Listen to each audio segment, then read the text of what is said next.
Feita de solo fértil e clima úmido, a natureza do Brejo Paraibano organizou o pedaço de chão do povo quilombola Caiana dos Crioulos. Preservada pela memória, a formação do quilombo começa há pelo menos 150 anos. No período de maior atividade da cana-de-açúcar, a história conta que mais de 600 negros foram trazidos do continente africano para ser mão de obra escrava nos engenhos do município de Alagoa Grande.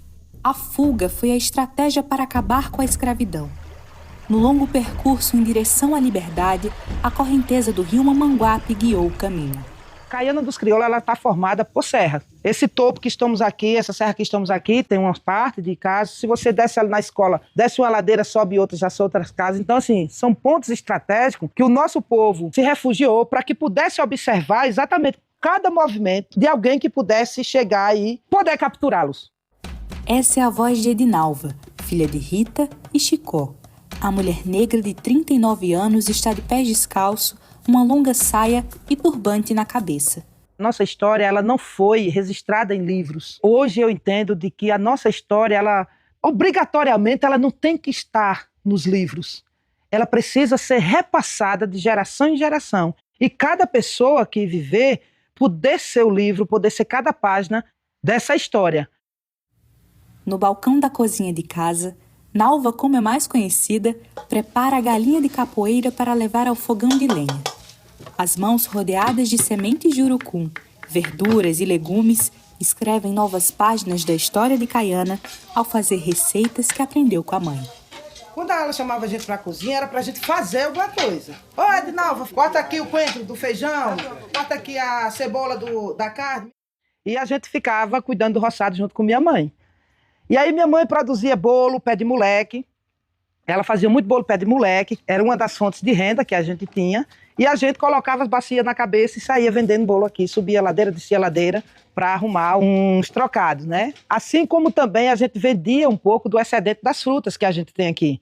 Era o cajá, a laranja, pitomba. Então, desde muito cedo, acho que desde os meus 8 anos de idade, que é a idade que eu me lembro, né, eu já fazia parte dessa escola de vida que era junto com os meus pais, meus irmãos, avô, avó. Nalva nasceu e se criou em Caiana, ao lado dos pais. Ela é a penúltima de 14 filhos. Em cômodos organizados por eles mesmos, os mais velhos ensinavam os mais novos a leitura, escrita e a matemática.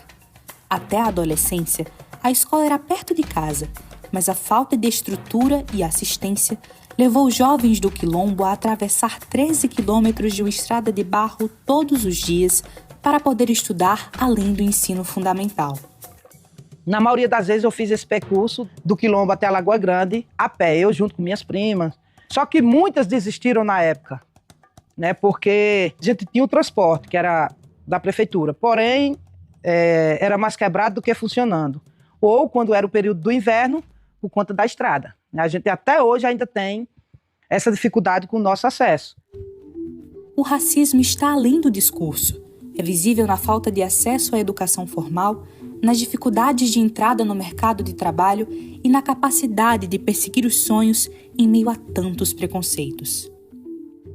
Lá vem os cães do inferno, lá vem os fedorentos, os negros fedorentos. A maior dificuldade não era o percurso, isso a gente já estava acostumado a subir e descer ladeira. A nossa maior dificuldade foi o racismo que a gente sempre enfrentou. E aí quando eu chegava na sala de aula, que eu me sentava, tirava os pés do canto, era barro. E aí a gente já era maltratado por conta do nosso cabelo. Então assim, eu quase não ia para a fila de lanche, quase não ia para banheiro, mas eu tinha um sonho, construir a minha história e estar do outro lado do que a sociedade via. Depois da formação no curso de técnico agrícola em 2005, Nalva passou a ensinar sobre agricultura e chegou a ser agente de microcrédito para pequenos agricultores de assentamentos próximos à Caiana dos Crioulos. Mas esse não foi o único destino dela. Eu pedi para a empresa, né, me demitir. Todo mundo que me conhecia, que convivia comigo, só me tratou como: eita, ela agora ficou doida. É a louca, vai deixar um trabalho para voltar para Caiana para sobreviver de quê? E aí eu ficava me perguntando, Rita criou 14 filhos, todos cresceram, se criaram e todos deram para a gente. Como é que eu não consigo viver e permanecer no meu quilombo? Aí foi quando, em 2017, retorno para casa e construí o Rita de Chicó. Fonte de renda para a comunidade do Quilombo, o restaurante Rita de Chicó foi fundado no ano de 2018. No espaço, tudo inspira aprendizado. Nalva ensina sobre cultura afro-brasileira por meio do sabor da perseverança e da resistência. Em mesas e bancos de madeira espalhados ao ar livre, com os pés no chão de cimento queimado vermelho e na companhia da natureza, estudantes, turistas e moradores provam o feijão verde colhido por agricultores da região, a proteína animal criada no quintal e os temperos da horta de casa. Tudo isso é cultivado com cuidado de quem espalha sementes da própria história. O restaurante Rita de Chicó tem se tornado referência para os nossos outros quilombos. Então hoje a gente tem 2, 3 quilombos que estão montando o restaurante dentro do quilombo, inspirado aqui no Rita de Chicó. E aí vieram aqui, conheceram a nossa história, nosso desafio, nossa dificuldade e estão empreendendo lá também. A agricultura é uma estratégia de gerações. Para enfrentar o sistema escravista, o rio deu estrutura e o plantio o sustento. Minha mãe plantava muita roça. Foi 14 filhos, então era muita boca para comer. Então ela plantava muita roça para fazer farinha. Cada farinhada não era menos de 15 sacos de farinha. Mas ela não vendia tudo. Para o pesquisador em quilombos Tiago Brandão, a produção e o comércio de alimentos carrega o valor da sobrevivência. Você pode até cultivar essas raízes, mas se você não tiver um pilão para pilar, você não vai conseguir beneficiar aquele alimento, né, e transformar em produto. Farinha era algo que a população colonial consumia muito, então era uma mercadoria de troca. Poderia trocar farinha, por exemplo, por facão, farinha por armas, enfim, além de se alimentar. Minha mãe plantava arroz, meu avô João Maria, pai de Chicó, plantava café, ele plantava, né, o fumo, o tabaco, né, tinha plantio enorme de bananeiras. E a gente cresceu não só cultivando, mas também participando do processo, né? Então eu pilei muito arroz com minha mãe, pilei muito café.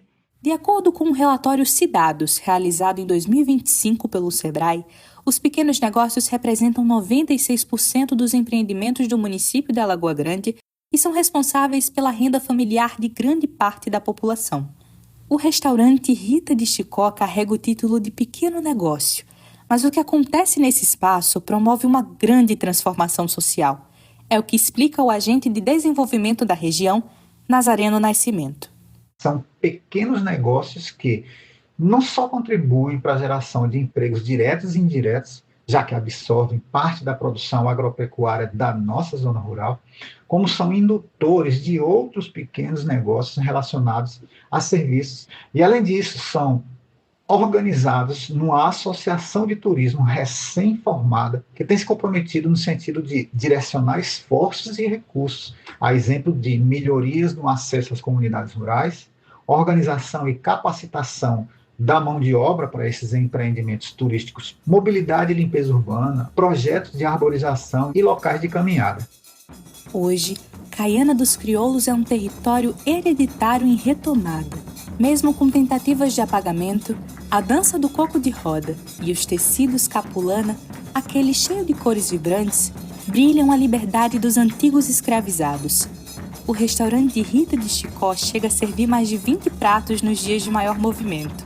Mais do que gerar emprego e renda, é um espaço que ressignifica o passado e aponta para o futuro. Lugar de resistência, força, mas também de aconchego e afeto. Uma mistura de sabores que faz lembrar o farto cardápio da vida, pedaço da história em sintonia com o presente. Quando eu olho para a Adila, minha filha, eu me vejo nela. E quando eu me olho, eu me vejo em Rita. É manter essa memória viva, criar minha filha em casa e receber as pessoas como se fosse visitas. Eu viver dentro de casa junto com a minha família. E quem são minha família? Não os parentes de sangue, mas cada pessoa que pisam aqui, que tem a curiosidade de conhecer a história não de Nalva. Quando eu falo, eu estou falando da história do nosso povo. Ser empreendedora é muito mais do que pensar só no capital que vai entrar. É poder usar a força e a resistência para a gente poder transformar o que é difícil em possibilidade e poder também transformar vidas. Quando a gente transforma pessoas, a gente transforma também a nossa sociedade. Gratidão por pisar aqui no nosso chão. Esse chão que também é de cada um de vocês. Embora alguns aqui a primeira vez, mas eles pertencem a vocês. E é por isso que eu só sou, porque nós somos.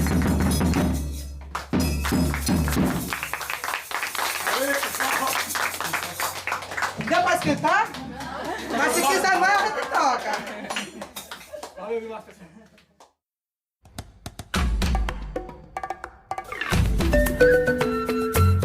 Produção: Rebeca Narrier, Marcos Martins, Mariana Pimentel e Fernando Monteiro. Reportagem: Júlia Batista, Gabriel Januário e Evelyn Costa. Edição: João Lucas Duarte, Maria Clara Pereira e Gustavo Roberto.